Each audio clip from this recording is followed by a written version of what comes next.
Saludos a todos desde la revista 1%. Muchísimas gracias a los que me siguen escribiendo, pidiendo la revista. Esta semana creo que ya van a estar todos los números online. Los que la quieren física igual se comunican por el correo que les dejo aquí más abajo en el video. Quería hablarles porque voy a hacer videos sobre lo que ustedes mismos me están comentando. A veces no lo hacen en tono respetuoso, muchas veces, a veces sí. Este señor no es el caso, afortunadamente, muy respetuosamente. Me escribe sobre el último video que hice de Martí y dice una cosa que es cierta. Dice que, bueno, que Martí escribió, sí, de lo que vivió aquí en los Estados Unidos, de eso, pero que al final el pueblo, lo voy a leer más o menos textualmente, lo que él dice: el pueblo es esclavo del sistema de taxes y más taxes, y los políticos son la destrucción que crean para ellos buenos salarios, y etcétera. Y me dice cuál de los dos partidos es más comunista, se los dejo de tarea. Es realmente cierto. El Partido Republicano dejó de ser lo que le corresponde ser en defensa de la Constitución y de la Declaración de Independencia. El Partido Demócrata tiene ideas socialistas, eso se sabe ya, pero estaría del otro lado contrarrestar eso, y no se hace.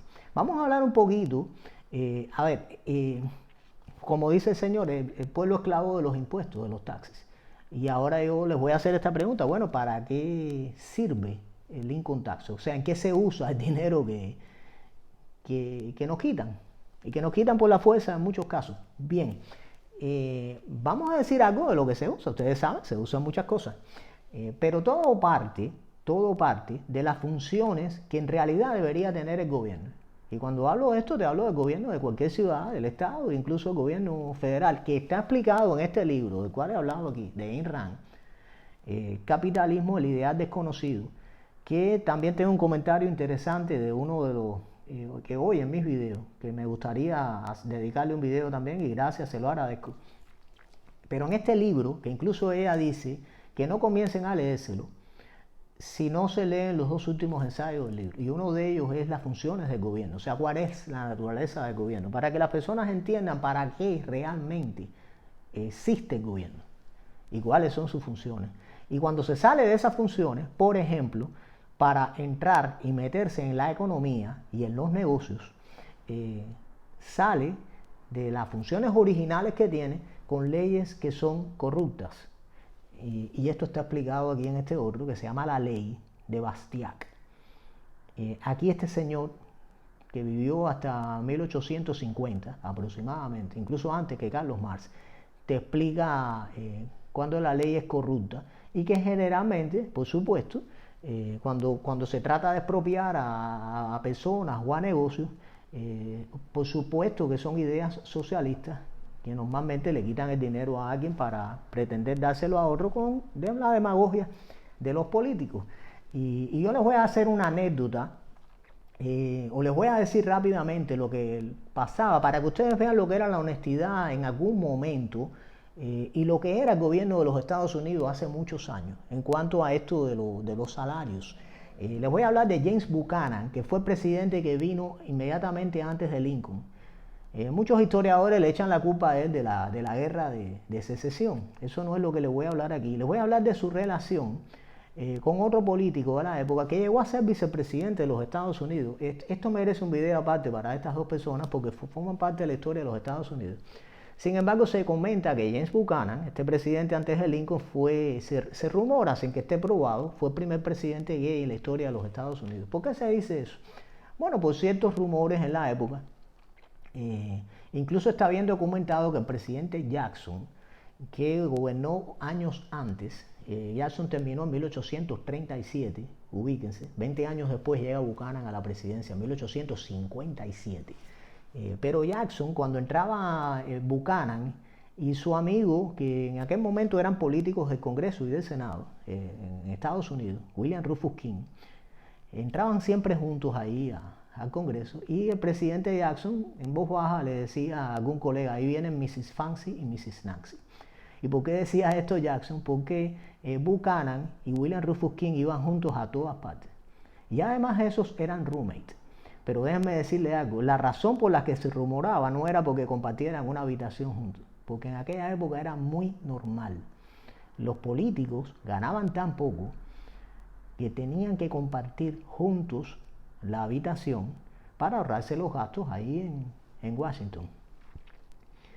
¿Le da gracia a esto que le estoy diciendo? O sea, cómo han cambiado las cosas, porque un congresista ahora gana $174,000 al año, y le estoy hablando de un congresista con un montón de beneficios, que incluyen seguros médicos que no son Obamacare, porque el Obamacare los demócratas dicen que es muy bueno, pero no lo usan ellos como políticos.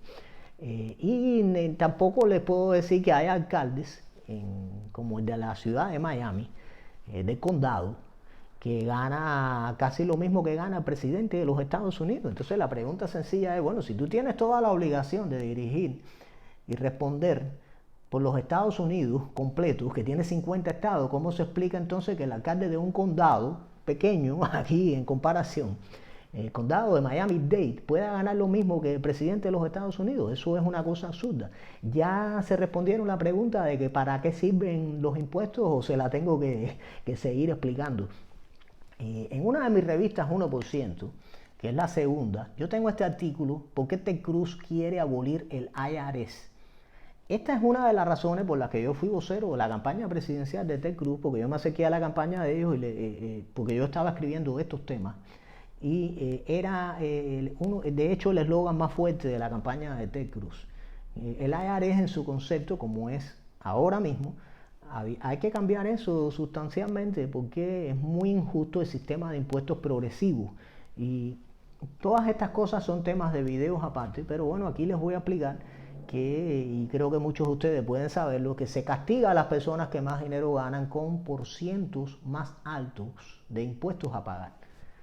Por ejemplo, si yo gano $100 y usted gana 1,000, y como dice la Constitución y la Declaración de Independencia, todos somos creados iguales y todos somos iguales ante la ley. Si todos somos iguales ante la ley, ¿por qué yo tengo que pagar un impuesto más alto? Porque sencillamente que gané más dinero. Debemos pagar el mismo impuesto, aunque yo pague más dinero. El 1% de 100 es $1, y el 1% de 1,000 son $10. Quiere decir que el que ganó 1,000 pagó más impuestos que el que ganó 100, por supuesto, pero es justo porque los dos pagaron el mismo % de impuestos.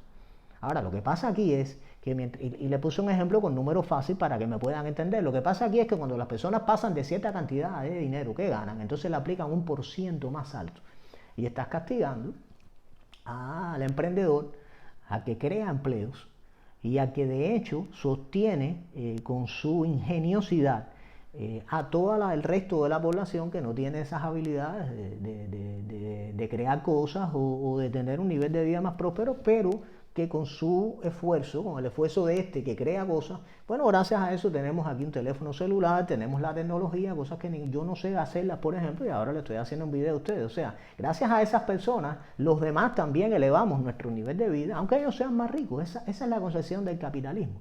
El socialismo lo que quiere es hacer a todo el mundo pobre para que todos seamos iguales.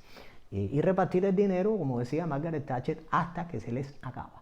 Entonces, otra cosa que les quería decir, que aquí hay las personas van aquí a cualquier escuela, universidad, y hay muchos profesores que no saben que aquí no había income tax.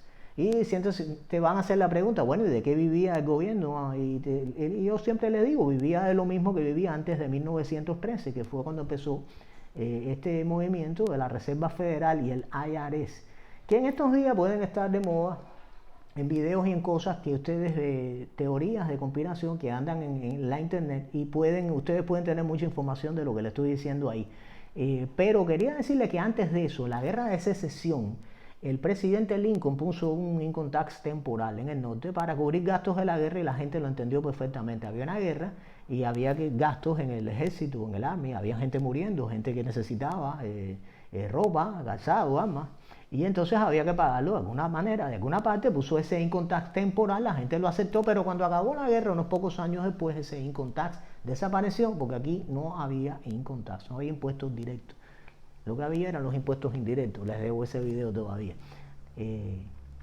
Las funciones del gobierno no son meterse en la economía y quitarle dinero a la gente por la fuerza, porque viene siendo como si te estuviera extorsionando un bandido por la calle, Sencillamente contra el bandido tienes la opción de la defensa propia o de llamar a la policía, pero cuando es el gobierno el que te quita los impuestos por la fuerza no tienes nada que hacer. Y si no, mire cualquier cheque suyo, si le pagan un W2, como usted ve ahí que le meten un sablazo a ese dinero que usted no lo ve nunca y va directamente hacia algún lugar. ¿Para qué sirve? Bueno, ya le he dicho para la parte que sirve. Yo no creo que un político deba tener ese tipo de pensiones cuando se retire, tras pocos años de servicio, cuando tú comparas a una persona que trabaja aquí 30 o 40 años y lo que se retira es con un salario que realmente no tiene nada que ver con el del político. ¿Y por qué el del político tiene que ser más grande? O sea, ¿qué cosa es lo que hace de extraordinario para que merezca ese tipo de premio?